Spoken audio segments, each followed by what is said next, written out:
हम आपको सिखाएंगे हेडिंग्स के बारे में। तो सबसे पहले तो अभी जो आपने इसके पहले के वीडियो में जो भी देखा कि पैराग्राफ में हम कैसे पैराग्राफ बनाते हैं, पैराग्राफ के अंदर हम कैसे इटैलिक, बोल्ड और अंडरलाइन के कॉन्सेप्ट को यूज करते हैं। तो अब हम हेडिंग के बारे में सीख लेते हैं। तो पहले उसके लिए हम इस पैराग्राफ को डिलीट कर देते हैं। ये जो हमारा इंडेक्स पे जो है हमारा पहले से सेव हुआ है, तो इसको हम सेव करते हैं और ये देखिए ब्राउज़र पे ये पैराग्राफ जो था हम उसको रिफ्रेश करते हैं तो ये पैराग्राफ गायब हो जाएगा। ये देखिए ब्लैंक स्क्रीन आ चुकी है।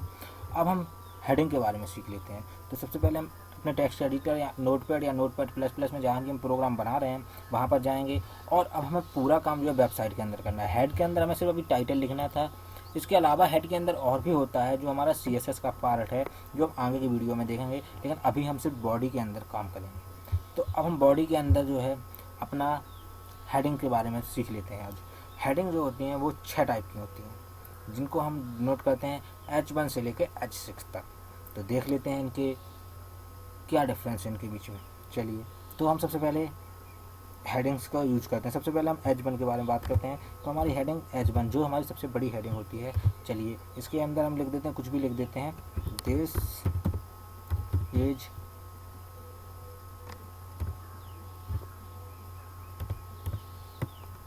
This is my first line. Okay, और इसको हम हेडिंग टैग को यहाँ पे स्टॉप एंड हेडिंग टैग को हम यहाँ पे बंद कर देते हैं। ये हमने H1 यहाँ पे बंद कर दिया। देखिए, तो ये हमारे, इसको हम Ctrl+S दबा के सेव करेंगे और इसको ब्राउज़र पे जाके इसको रिफ्रेश करेंगे। तो ये देखिए, ये जो आपको दिख रहा है कि ये काफ़ी बड़ा फॉन्ट है, उसके अलावा बोल्ड है इसमें।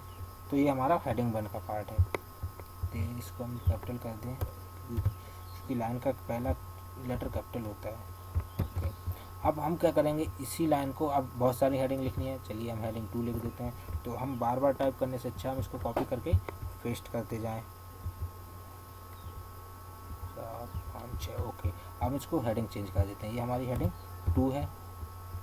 ओके, ये हमारी हेडिंग 2 है और इसमें हमारी ये लाइन जो है वो सेकंड लाइन है। तो हम इसकी जगह लिख देंगे सेकंड लाइन।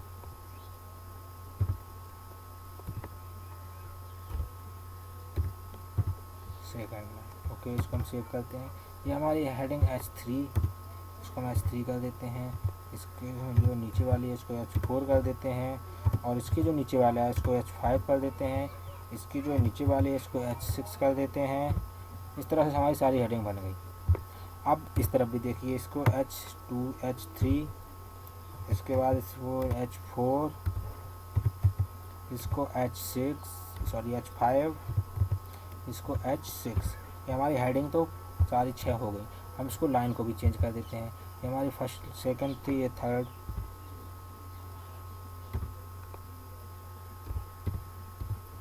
लाइन है। ये हमारी 4th लाइन है। ये हमारी 5th लाइन है।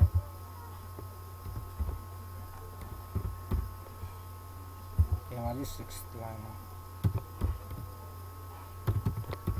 6th line. ओके, तो इसको हम सेव कर लेते हैं Ctrl+S से। उसके बाद हम जाते हैं अपने ब्राउज़र पे, इसको रिफ्रेश करते हैं। तो ये देखिए, हमारी जो है सारी की सारी 6 हेडिंग आ चुकी हैं। ये हेडिंग 1 है, ये हेडिंग 2 है, ये वाली हेडिंग 2 है, ये वाली हेडिंग 3 है, ये वाली हमारी हेडिंग 4 है, ये हमारी हेडिंग 5 है और ये हमारी हेडिंग 6 है। अब देखिए, इसका फॉन्ट साइज घटता हुआ जा रहा है, लेकिन इसमें एक सिमिलरिटी है। देखिए, फॉन्ट तो हम स्टाइल और CSS के थ्रू भी घटा सकते हैं, लेकिन इसमें क्या खासियत है, देखिए हेडिंग्स जो होती है वो बोल्ड होती हैं। तो जितनी भी हेडिंग हैं सारी सारी बोल्ड हैं और इनका फॉन्ट जो है एक रेगुलर क्रम में घटता हुआ है। हेडिंग जो H1 है उसका फॉन्ट सबसे ज़्यादा है, हेडिंग जो H2 है उसका फॉन्ट उससे कम है, हेडिंग 3 का और कम है, उसके बाद 4th का और कम है, 5th का और कम है, 6th का और कम है। तो ये हमारा हेडिंग्स था। अब हम इसको पैराग्राफ के अंदर भी एक हेडिंग लिख सकते हैं। मान लीजिए हम एक पैराग्राफ बना रहे हैं। अभी हमने आपको पैराग्राफ के बारे में बताया था इसके पहली वीडियो में। अगर आपने वो वीडियो नहीं देखा है तो उसको देख लीजिए। चलिए, तो हम यहाँ एक पैराग्राफ बना देते हैं, पैराग्राफ P, और इसके अंदर मान लीजिए इसी चीज़ को हम कॉपी कर देते हैं। चलिए, इसी चीज़ को हम कॉपी सी इसको बार बार पेस्ट करके हम एक बड़ा सा पैराग्राफ बना लेते हैं।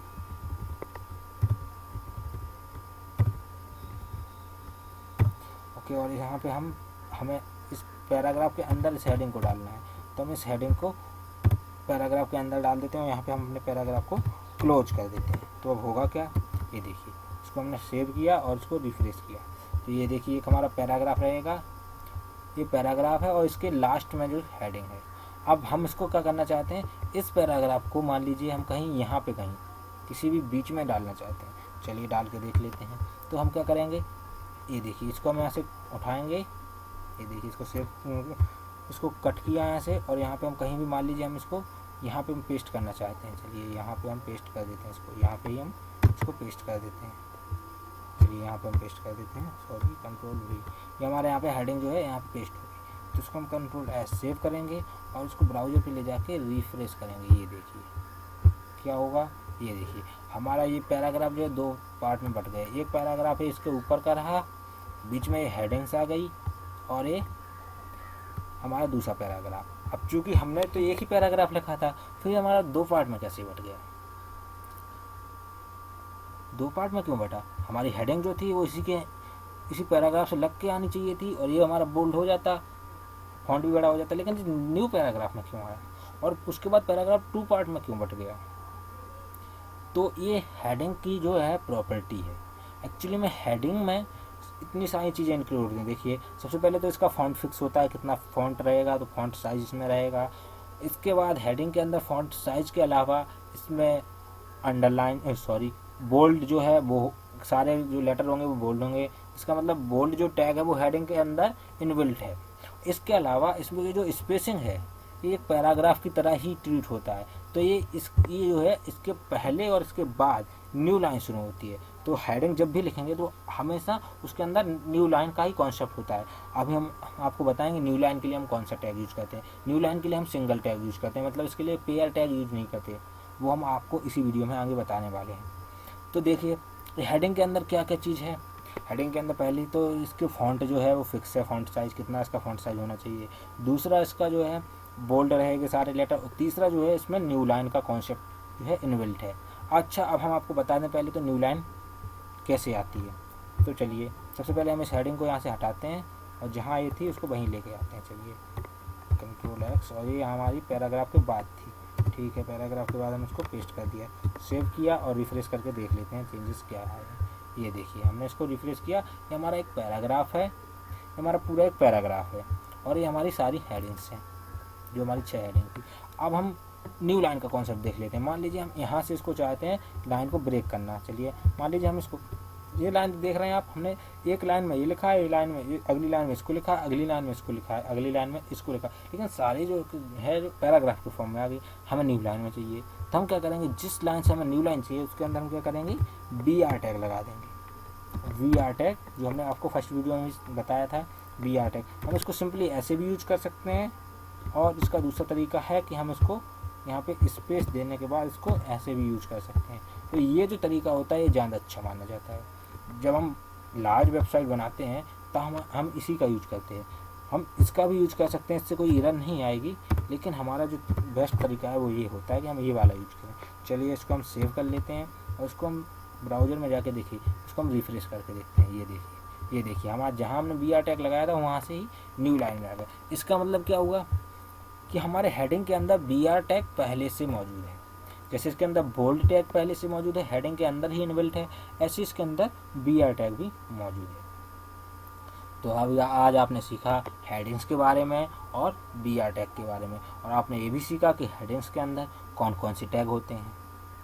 अच्छा आपने ये भी सीखा कि हेडिंग कितनी होती हैं, तो आपकी हेडिंग 6 टाइप्स में होती हैं। इसके अलावा अब मान लीजिए हमारा इन फॉन्ट से काम नहीं चल रहा है, तो हम अगले वीडियो में जो है बाकी के टैगों के बारे में पढ़ेंगे। अगला जो हमारा नेक्स्ट वीडियो होगा, जो इसका फॉन्ट वाला वीडियो होगा वो CSS के थ्रू आता है, तो हम उसको इंटरनल CSS के में बाद में पढ़ेंगे। लेकिन जो हमारा अगला नेक्स्ट अपकमिंग वीडियो जो होगा उसमें हम पढ़ेंगे इमेज को कैसे स्क्रीन पे लाते हैं। तो अगली जो वीडियो होगी वो इमेज अपलोडिंग की होगी। तो वो वीडियो काफ़ी इंपॉर्टेंट है, क्योंकि वेबसाइट को सुंदर बनाने के लिए हमें इमेज को अपलोड करना आना चाहिए, तो हम उसमें इमेज को डालेंगे। जैसे हमारे यहाँ पर टेक्स्ट आ रहा है ऐसे हमारे यहाँ पे इमेज